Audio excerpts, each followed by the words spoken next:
Jason LeValley with Psychedelic Scene, and I'm here speaking with Dorothy Moskowitz Falarski, who was in the band The United States of America, who released one album in 1968.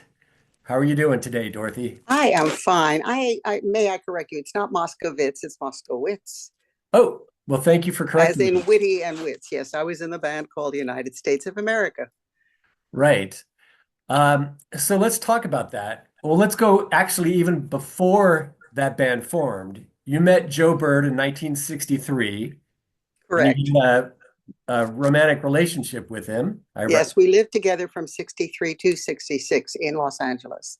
First in New Okay. York, and then we moved together to Los Angeles. And was that unusual for people to cohabitate that weren't Oh married? my Lord, it was scandalous. Yeah. Nobody did that. I was Not just even in LA, huh? barely.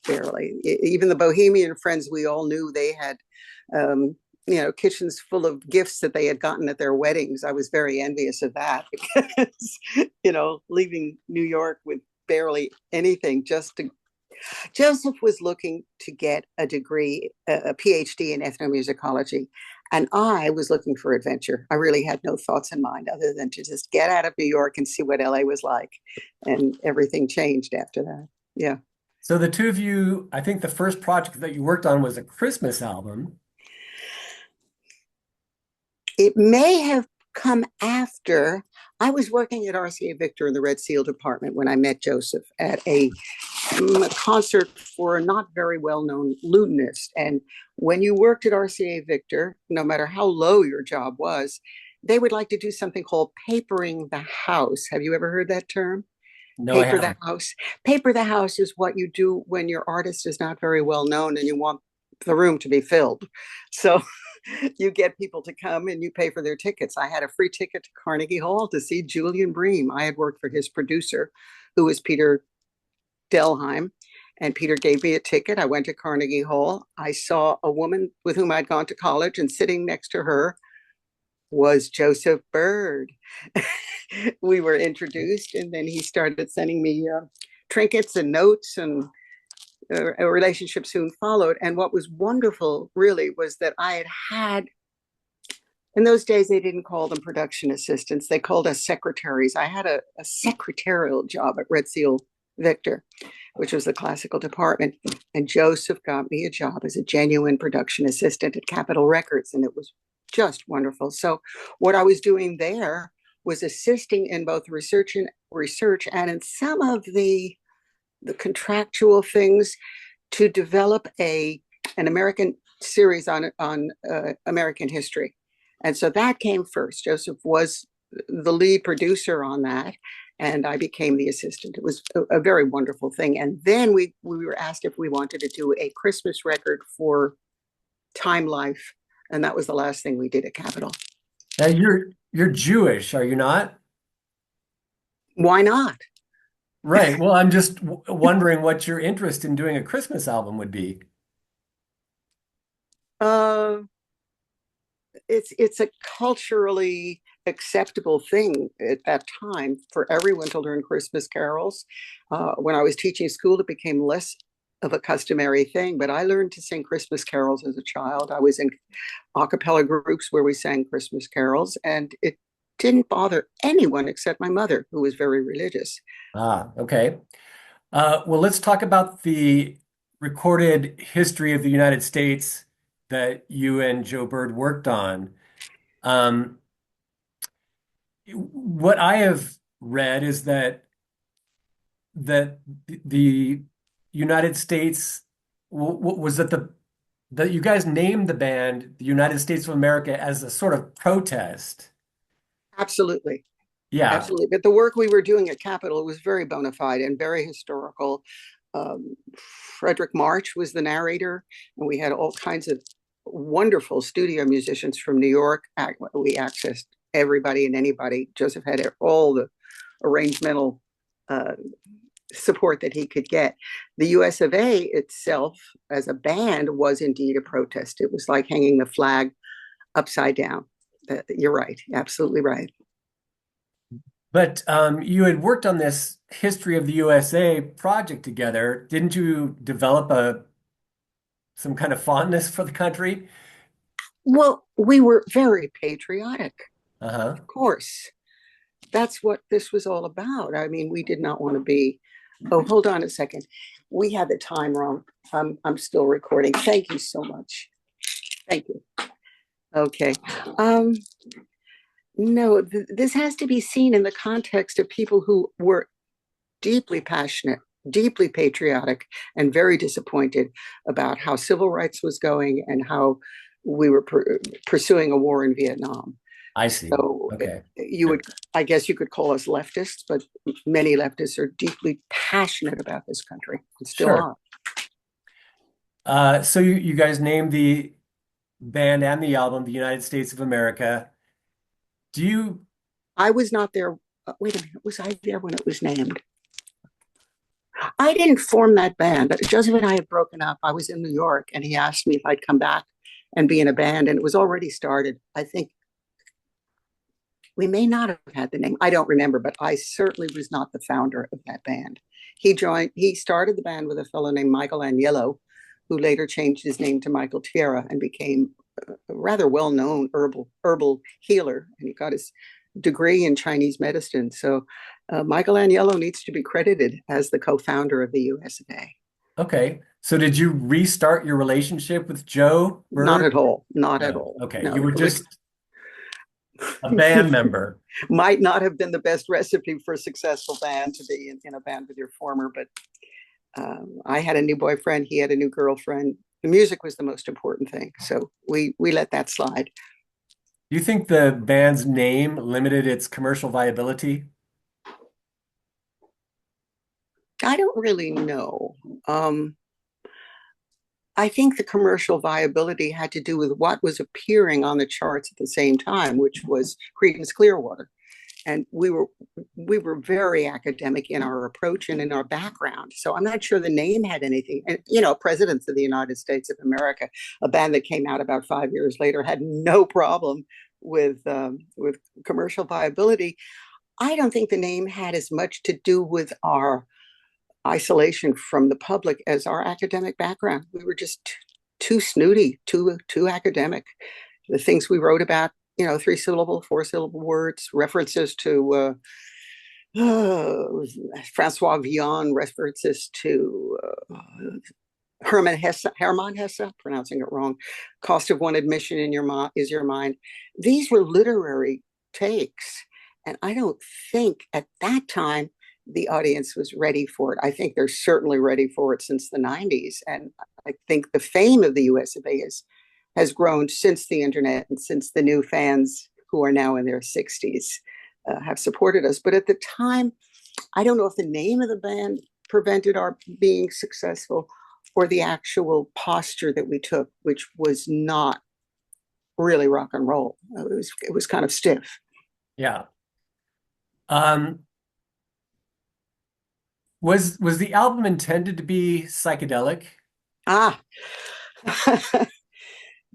when you mention psychedelic, it is such an interesting and complex concept because psychedelia as a word, I think you probably know more about this than I do. It, it, it was first invented in the 30s and 40s. It was appropriated later by people who wanted to describe a certain style of music. And we fell into that category. At the time, I objected because we didn't think of ourselves as psychedelic. In fact, the term at that moment in time was not yet used to describe music. Maybe the 13th floor elevators and maybe the prunes or the electric, there were certain groups that did indeed call themselves psychedelic. We didn't. We were just experimental. Um, I think I'd love to make a distinction between those who take the drugs and those who provide the soundtrack, so to speak, for those who are taking the drugs. And although I do have several experiences taking LSD, I took LSD when it was still legal. That's how old I am. And of all the people in the band, I think I had, why is my finger in front of my face? How's that? And of all the people in the band, I think I had more acid trips than anybody, more than Joseph Bird. And I can count the number of trips on the fingers of one hand. So my exposure to drugs, four acid trips, and all of a sudden I'm the grandmother of psychedelia. It's a little peculiar, if you ask me. Yeah. Well, I mean, you don't have to have a huge amount really to get something significant out of the experience. Oh, not at all, not at all. But um, my first experience on acid was not as a recreational drug. As I say, we were all academics, and as you kind of absorbed earlier in the interview, we were more political. We were very worried about civil rights in this country. We were very worried about the war, and I think it was three or four of us who were lefty. We took acid to find out what all these hippies were doing. We didn't know. It was to inform ourselves about the effects of LSD. We were not hoping to trip out or, it was So not a you trip. weren't hippies yourselves. You didn't identify as hippies. I didn't at the time. No, I don't think I ever have. If there was any countercultural thread to my appearance or do, I was more of a beatnik. I'm older than most hippies. I'm 84. So I fell into the world of beatnik. I love reading Kerouac. You know, Allen Ginsberg, Jack Kerouac. I was interested in jazz. I listened to Chet Baker. Was very important to me as a singer and as somebody who invented phrases. I came from an earlier world, and so the hippies with the beads and the tie dye, they mystified us. We wanted to find out what this was all about, and so I took my first acid trip, and I really did not have what would you call it, a psychosocial reaction. And I didn't even have an oral hallucination. I had mostly visual things. um, I could see the Blakean phrase, the universe in a grain of sand. I saw the universe in a bead of water on my window and focused on it easily for an hour. So I had a lot of visual changes and um, a lot of things that had to do with refraction of light that I found really fascinating at the time. But when I left the trip, as it were, I was not yet in the US of A. I was working as a research analyst at UCLA, and I was low man on the totem pole. What acid did, it kind of healed some of the soft spot in my ego. And when I emerged from the trip, I went back to my office where I was just, copying stuff to copies, names of books and names. I was working on a reference for a larger project. I came in standing on my own 2 feet. Oh, we ought to do this and do that way. And I had all kinds of suggestions. And the next thing I knew, I was in charge of the project. I can attribute that ego growth to LSD more than any of the hippie trippy things. I changed personally into a much more confident person. And that was surprising. Very, very surprising. Oh, I have something to show you. Okay. I hope to give you an idea, and nobody's ever seen this because it just emerged from my garage 2 days ago. Hold on. Okay. As I say, I'm recovering from a. This is not easy. When US of A was formed, one of the first places we played was a place called the Astro Band. I'm not a graphic artist. I wanted to do a poster that announced our arrival. I have submitted the poster idea to the powers that be, and it never got used. And I put it away in my garage for how many years is it? 65 years? Whatever. Well, it would be what, 57? Anyway, what this represents is the kind of visions I had on LSD. Oh, They were visual. Here we go. wow. So you painted that shortly after your one of your acid. No, it wasn't shortly after. It was maybe a year after, but that lingers. I don't Yeah. think we get that out of our system. I saw light and I saw color in a different way. Isn't it? Interesting. It is, and US of A United States of America. it's very cool, and it also just reminds me of a lot of the artwork that was produced at the time. I think that people changed their way of thinking about visual things. I still maintain that what you heard in terms of reverberation, backwards tracks, implosions from electronic music, uh, concern with expanding or excuse me, breaking down the relationship between different styles of music. I don't think that was fueled by LSD. I really don't. I think what fueled that was a curiosity and a passion for electricity. Everybody was going electric. There was a world, I think I could, maybe I'm right or wrong, but there was a world of rock and roll, which was electric. There was a world of folk music, which was not electric. There was avant-garde stuff, which Joseph and I had been involved in New York. There was classic, there were all these categories. And all of a sudden the categories were breaking down. We had Dylan picking up an electric guitar. And we had everybody in the US of A very fascinated with how to make music electronically. And so I think electricity, in terms of changing the way people thought of music, had more to do, was more central to the change than taking acid. Because you talk to a lot of people who were labeled psychedelic, and they'll say, "Oh yeah, that," and they'll shift focus or change the subject, and I don't think they're being shy about their drug use. I think that, at least for me personally, having acid changed my ego, and it changed the way I perceive things visually, but it didn't have any effect on the way I sang or the kinds of music I was doing. Not really. Okay. You mentioned that the use of electronic instrumentation, and you were one of the only bands around that was using that kind of instrumentation. And in addition to electronic instruments, you were using other unconventional instruments. What was the creative process like in the band?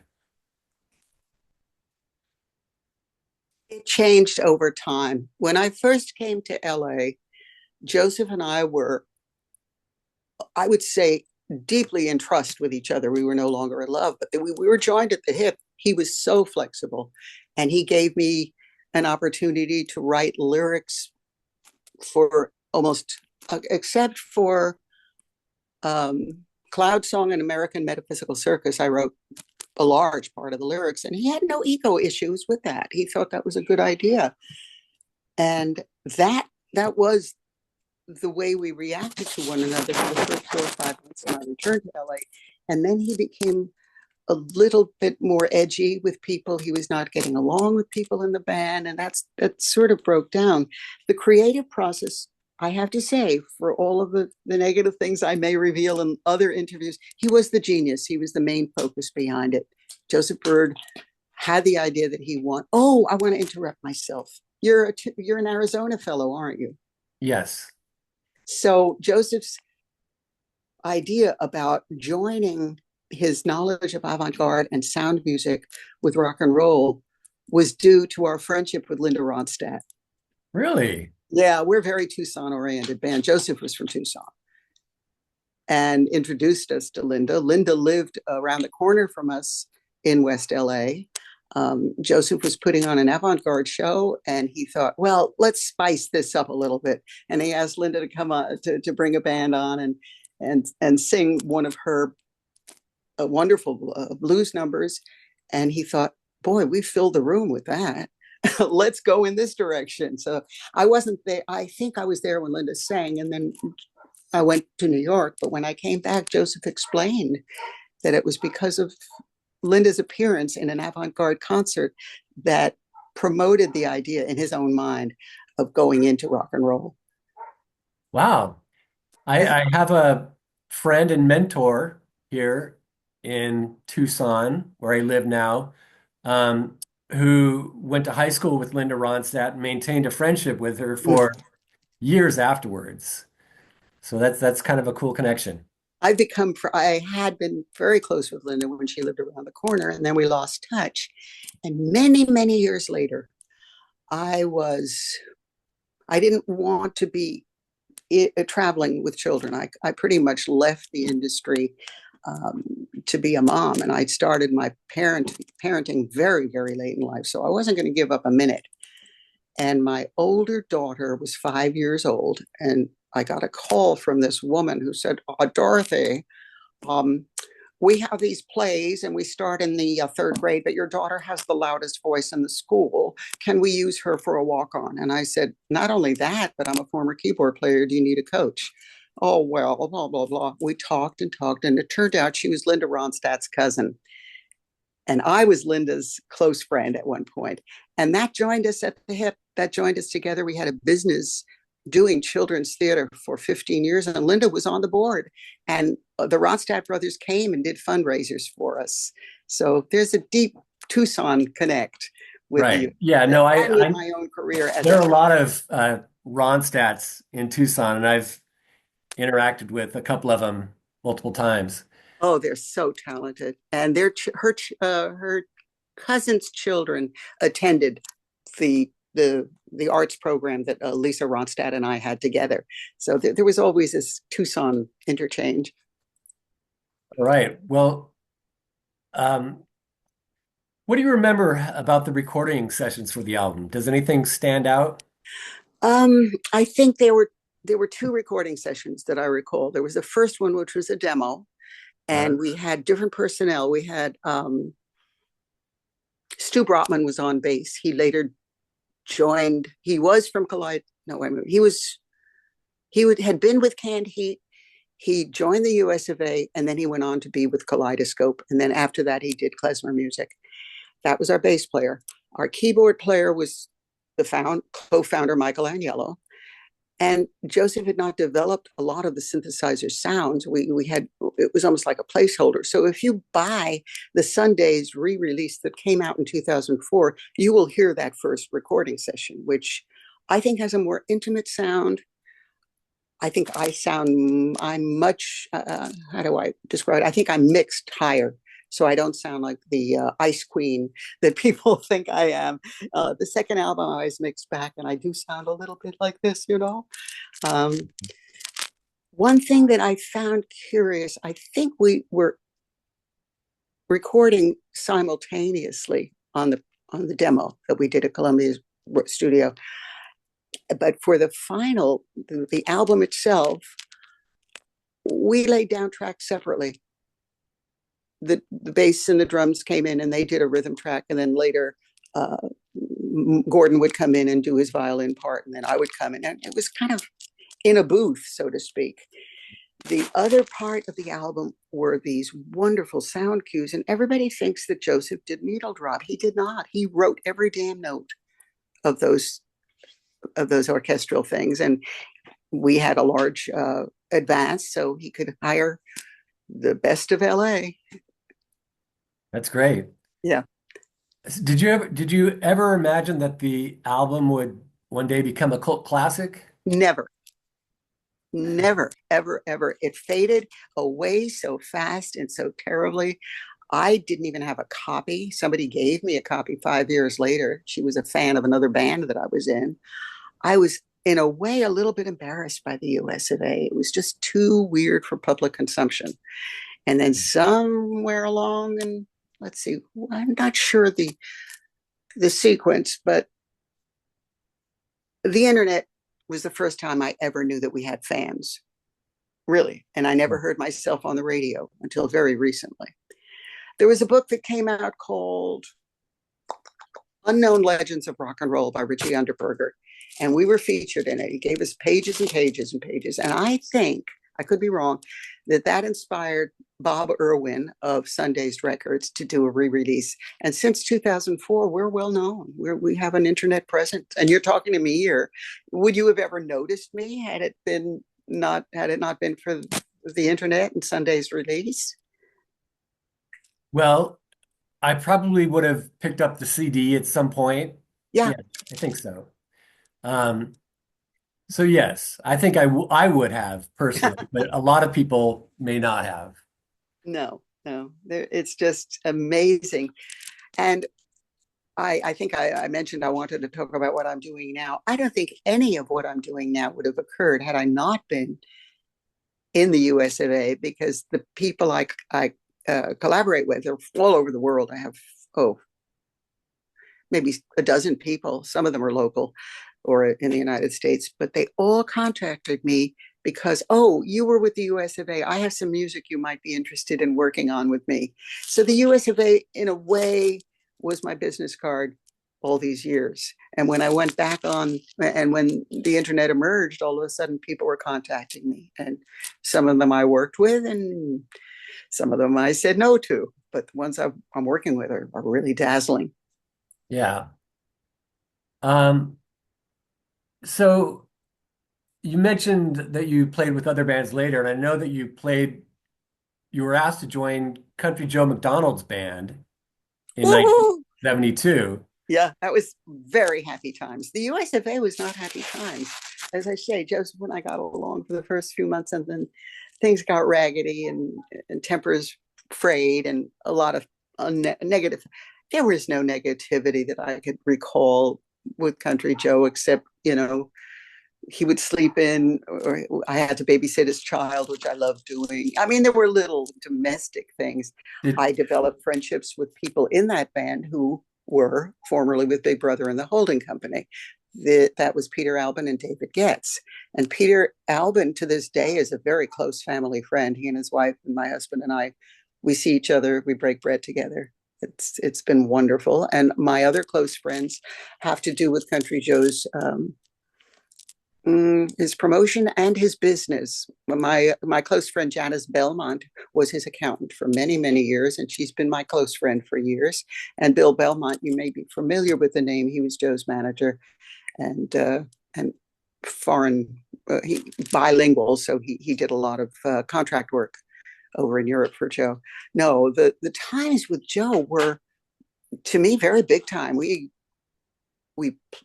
I didn't get to go to Woodstock. It was many years, oh, maybe 3 or 4 years after Woodstock, but we played at something called the Fête L'Humanité, which was as big as Woodstock in Paris, opening for the Who can ask for anything more? You know, it was what was the name of the group at that time? Because it wasn't Country Country Joe Joe and and the the Fish any what? the Fish broke up, and Joseph wanted a woman's sort of a feminist oriented band. So two of us were women in the band.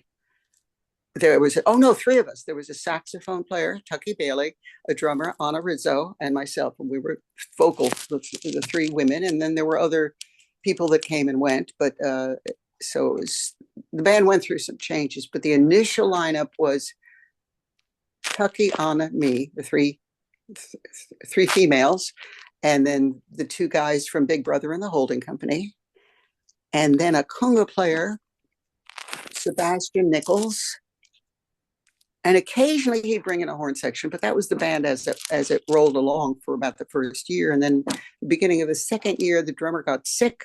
We replaced her with another drummer named Ginny Whitaker. Ginny and I became very good friends and played in other bands together after we broke up with Joe.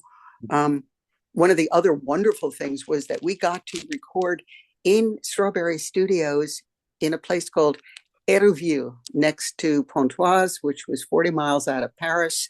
And we call the album Paris Sessions because who can pronounce Hérouville, you know? Right. And So we shared the billet. We shared with I keep forgetting. Call me back tomorrow and I'll remember the name. okay. Jethro Tull. We were with Jethro Tull and Ian Anderson. You can read about his reaction to this Strawberry Studios. He didn't like it at all and he left. So I never met Ian Anderson, but the rest of the band stayed and we got on quite well. And I think they stayed to record and use the facilities on alternate days. We shared the facilities and we wound up calling it Horrorville because there was a tail end of echo, some kind of in the echo chambers. They were not functioning right. And I was interviewed 2 weeks ago by someone else, and I told a similar story. I don't want to keep telling the same stories. He said, "Oh, everybody knows that place was haunted." Which place was this?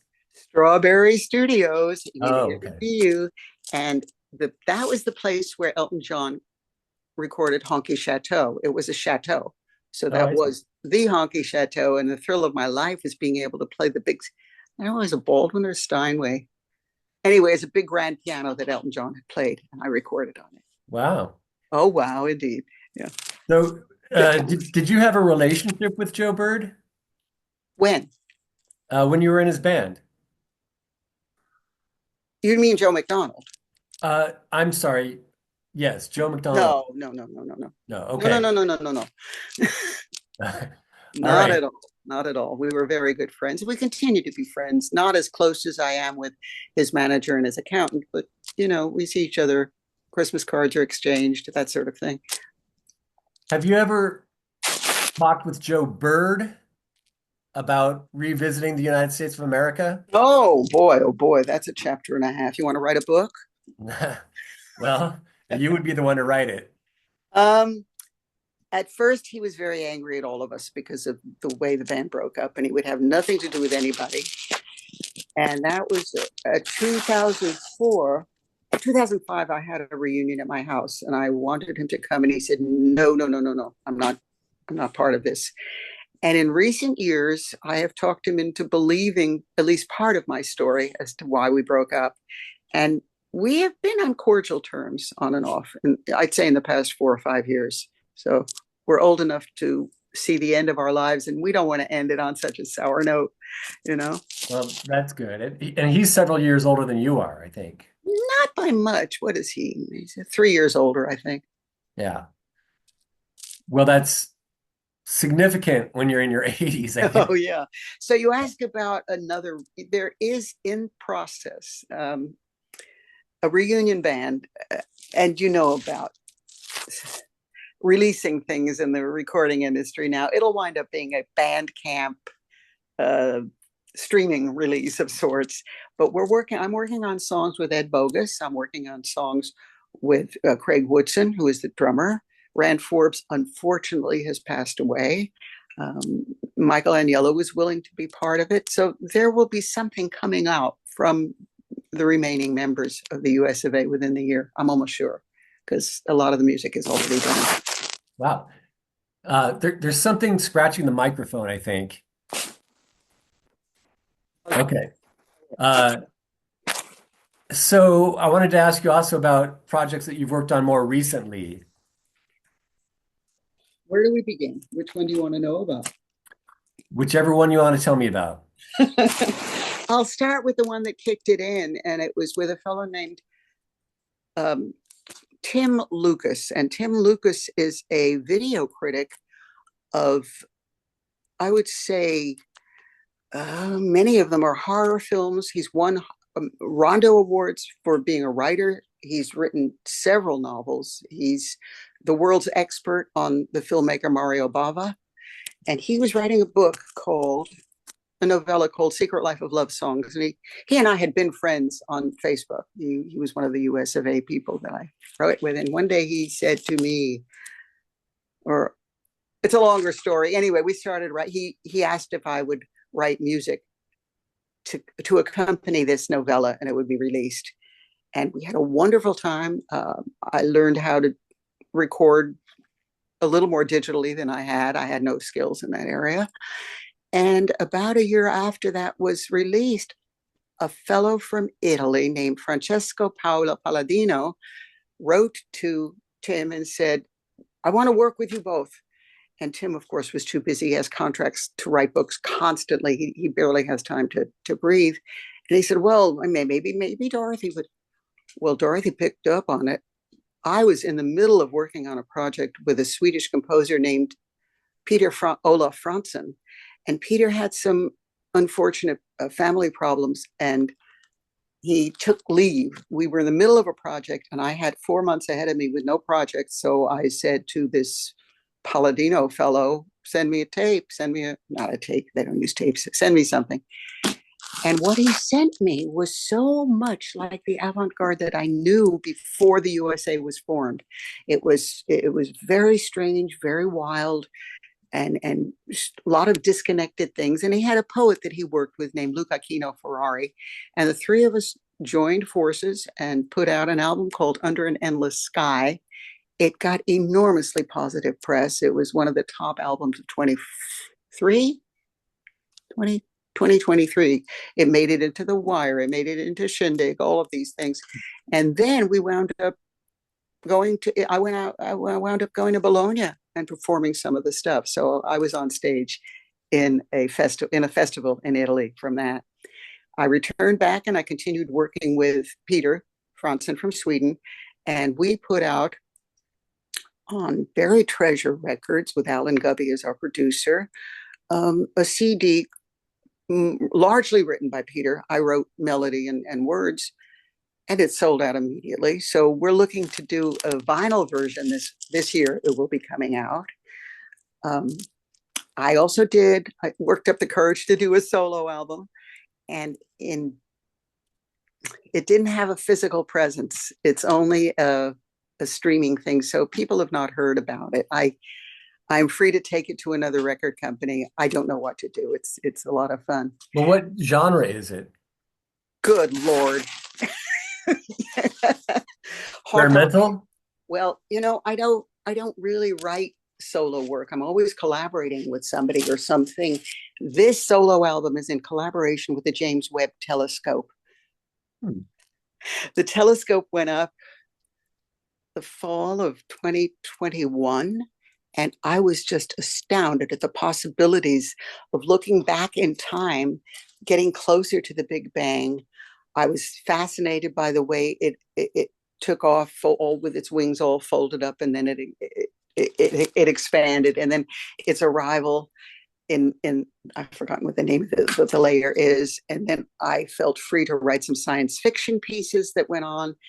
Um, is it hauntology? Is it universal cosmology? I don't know what the genre is, but if somebody wants to call me psychedelic, I'll take it because Okay.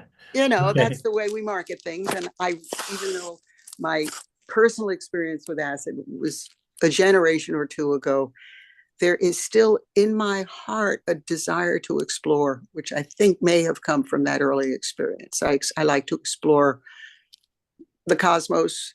I like to explore uh, things, the afterlife with Peter Fransson. Um, in doing that solo album, I came in contact with a fellow named Alan Whitman, with whom I'm writing now. One thing always leads to another. I hope I'm not leaving people out. Oh, I was contacted by a group from Portugal called Beautify Junkyards. They sent me a track, and I think they consider themselves neo psychedelic.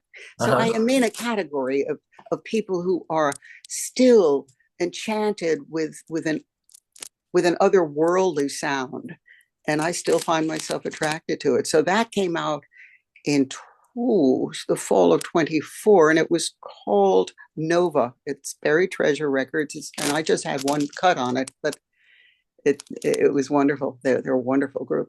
If somebody wanted to listen, how would they find these works to stream? They're all by name, I guess, or I But put what most name? by name. So there is Secret Life of Love songs may be hard to find because it was sold out, and I don't think we did anything on Bandcamp. The Use of A, of course, is still available. It's not with Sundays. I think it's with Cherry Red Records now. The solo album was produced by Josh Rosenthal of oh dear, Do you have a website yeah, yeah. so people could just find links to that stuff on your For the website? most part, the new things that I'm doing with 5 Day Miracle Band are not on there yet, but that's what I've been working on in the past 3 or 4 months. They're just delightful. And again, are they psychedelic? Could very well be. There's a disassociative quality to the music, and there's certainly elliptic references for my own words. I'm elliptical, and you can't quite understand what I'm saying when I'm singing it, but my hopefully my phrasing gets the message across. Yeah. Uh, okay, so what is the URL for the website, for your website? DorothyMoskowitz.com. Okay, that makes sense. Last question. Are there any modern artists, say those who come out this century, that you really enjoy? I think my favorite is Edward Cospel of the Pink Dots. If I could meet with him or see him, I was supposed to. He was in LA. He was in San Francisco about a year ago, and I missed the tour. You But mean the legendary Pink Dots? legendary Pink Dots, I love them. Okay, well, they've been around since the 80s. Oh, so they're not new, but they're new to me. Right. Yeah, they're considered neo-psychedelic, but they have been around for over 40 years now. Well, he's to me, he's still a youngster. You know, he might be in his 60s, but I'm in my 80s. So Yeah. he's the next generation down. And if yeah, so I like them. Who do I know that's to be quite honest, what I spend my time listening to are the things that my colleagues have written in other venues. I listen to Peter Franzen's uh, other other albums. I listen to certainly a lot of what uh, Beautified Junkyards does. It's just what's his name, Caron, Joe Caron. I listen to a lot of his music. Oh, let me see if I can show you something really weird here that I didn't mention. I am on something called. I'm with the Russian Library. They're neither Russian nor are they a library, but it came out also last year. Um, there are two songs on it. Rita Folo, who is Peter Franzen's stage name. One piece called The Occupation of Your Brain, and the other one is called Supernova. And Supernova features my grandson with Oh, me. wow. It's a family affair. Yeah, so Russian Library, I have not put that on my website yet. And I don't think I have put Five Day Miracle Band on my website. As I say, I was undergoing surgery. So a lot of the things that came out in 2024 just, they're flying around on pieces of yellow paper. I'll get it together. Okay. All right, Dorothy. Well, thank you so much for taking time out of your day to join me for this conversation. I really appreciate it and I really enjoyed it.